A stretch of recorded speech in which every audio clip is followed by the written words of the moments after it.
বৃষ্টির কবলে জাতীয় ঈদগাহ, আগামীকাল এখানেই নামাজ পড়বেন রাষ্ট্রপতি এবং প্রধানমন্ত্রী।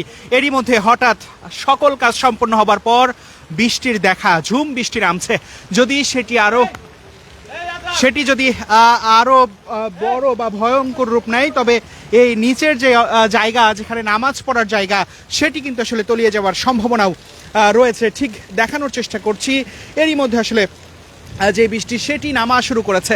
এরই মধ্যে ঢাকার দেশের আসলে 3 জেলার কথা বলা হচ্ছে, 3 অঞ্চলের কথা বলা হচ্ছে, যে অঞ্চলগুলোতে আপনারা জানেন যে ঝড়ো হাওয়া সহ আসলে 80 কিলোমিটার বেগে যে ঝড় এবং বৃষ্টির সম্ভাবনা রয়েছে, সেই জায়গায় আসলে আমরা দেখছি জাতীয় ঈদগাহের যে পরিস্থিতি সেটি। এরই মধ্যে আসলে বৃষ্টির পানি পড়ছে। এটি ফাঁকা একটি জায়গা, কিন্তু আসলে ওপর দিয়ে পানি পড়ার কোনো ধরনের সম্ভাবনা নাই।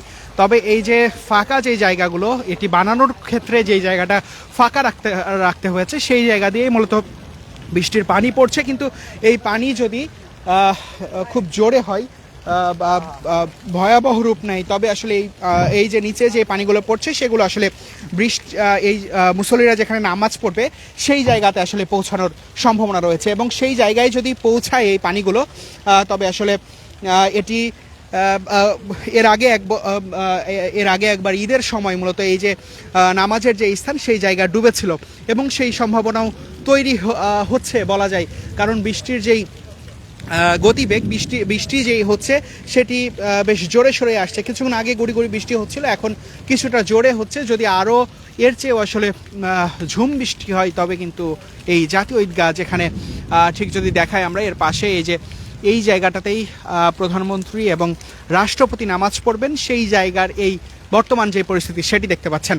এবং এই যে আমরা আরও এই পুরো জায়গাটা যদি একটু ঘুরে দেখাই আপনাদেরকে, এই জায়গাগুলোতে মূলত বৃষ্টির পানি এসে পড়ছে এবং বাতাস হচ্ছে।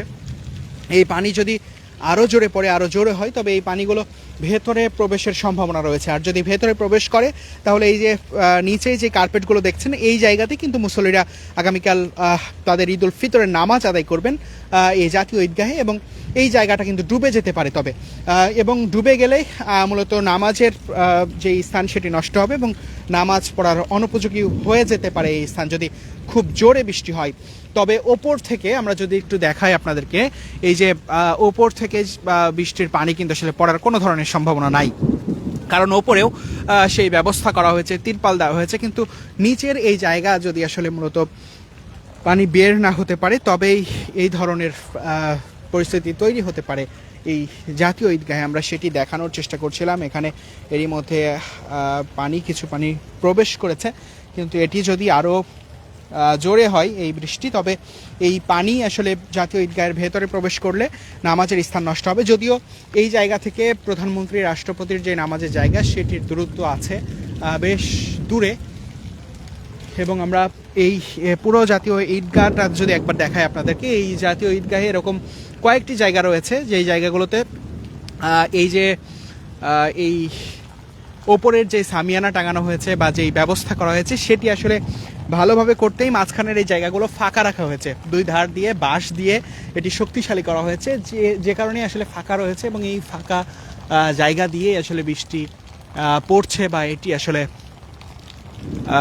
আরও জোরে বৃষ্টি হলে এই একটি সম্ভাবনা রয়েছে, যেখানে তলিয়ে যেতে পারে এই নিচের জায়গা, যেখানে মুসল্লিরা আগামীকাল ঈদ উল ফিতরের নামাজ আদায় করবেন। আমরা একটু সামনের দিকে যাব, যেখানে প্রধানমন্ত্রী রাষ্ট্রপতির জন্য নামাজের ব্যবস্থা করা হয়েছে এই জাতীয় ঈদগাহে।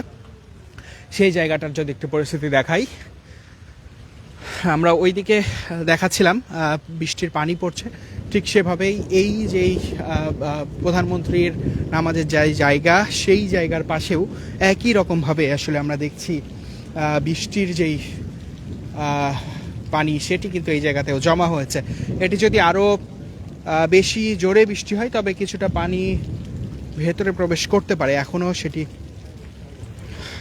বলা যাচ্ছে না, আবহাওয়ার ওপর নির্ভর করছে।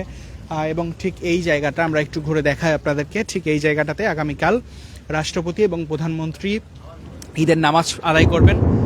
এবং দেশের প্রায় 3 অঞ্চলে, সিলেট, ময়মনসিংহ এবং রংপুর অঞ্চলে ঝড়ো হাওয়া সহ বৃষ্টি হতে পারে এবং 80 কিলোমিটার বেগে আজ দুপুরে ঝড় হতে পারে। তারই আসলে কিছুটা প্রভাব এই ঢাকাতেও পড়েছে এবং সে কারণে আসলে বৃষ্টি হচ্ছে। এটি যদি আরও জোরে বৃষ্টি হয় তবে এই ধরনের সম্ভাবনা রয়েছে। এর আগেও একবার মুসল্লিরা গত বছরে নামাজে দাঁড়ালে আসলে তাদের নিচে আসলে বৃষ্টির পানিতে আসলে তলিয়ে গেছিল কিছু অংশ। তো এবারও সেই সম্ভাবনা দেখা যাচ্ছে। ধন্যবাদ সবাইকে যারা দেখছিলেন। আপনাদের সঙ্গে ছিলাম আমি তারেক রহমান।